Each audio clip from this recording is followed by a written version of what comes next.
Welcome to lesson 4.4, where we are going to talk about increasing and decreasing functions. Now, this is also called the first derivative test. Let's do a quick review. In probably secondary math 3 or secondary math 2, they might have given you a problem like this, and then they said, find the intervals where it is increasing or decreasing. So you would have said, let's say this is at -1 and this is at +2. You would have said it's increasing from -infinity to -1, and then your teacher might have said parentheses, might have said brackets on that. We'll talk about that in just a second. And then it's also increasing from 2, maybe parentheses, maybe brackets, to infinity. And then you would have said it's decreasing from -1 to 2, maybe parentheses, maybe brackets. So kind of looking at a graph and then finding where it's increasing and decreasing. And just a quick reminder, increasing and decreasing means as you read a graph from left to right. So this would be increasing because from left to right it's going up. And then decreasing would be this middle one because from left to right it's going down. Now, something to notice about this picture I've drawn. For the decreasing part, if you were to draw tangent lines, notice all these tangent lines would have negative slopes. Whereas if I looked at the orange part, erased too much. If I looked at the orange one, all these tangent lines would have positive slopes.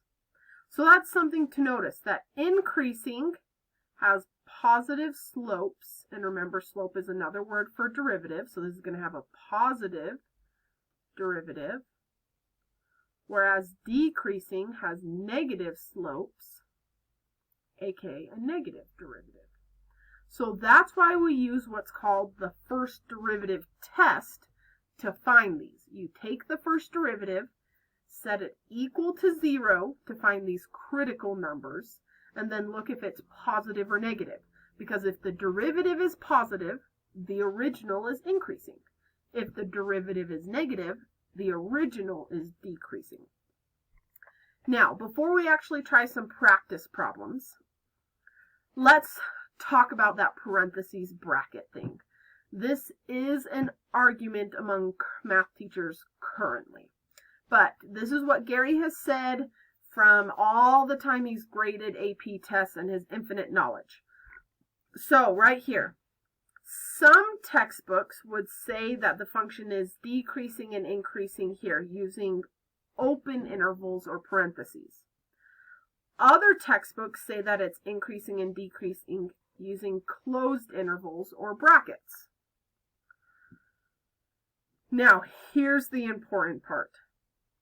Using closed intervals is not as intuitive, but it is more correct. Now, this is only for increasing and decreasing, and here's why. The concept of increasing and decreasing is not based on a single point, but on an interval. We would never look at a single point and say at x equals 2, the graph is increasing. We would say from 2 to 2.1, the graph is increasing. The very concept is based on an interval, not a single point.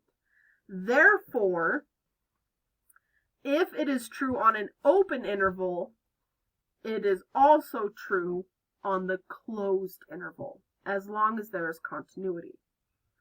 But the College Board does know that there are textbooks that disagree on this.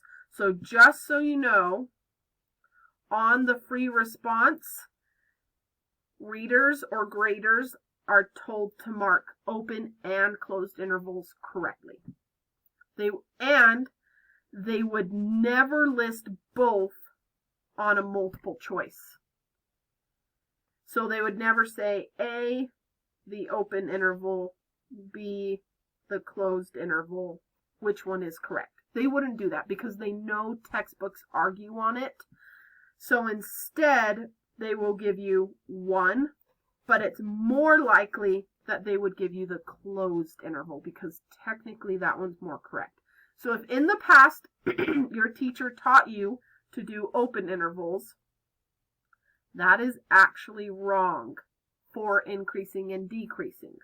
Increasing and decreasing should be brackets, closed intervals.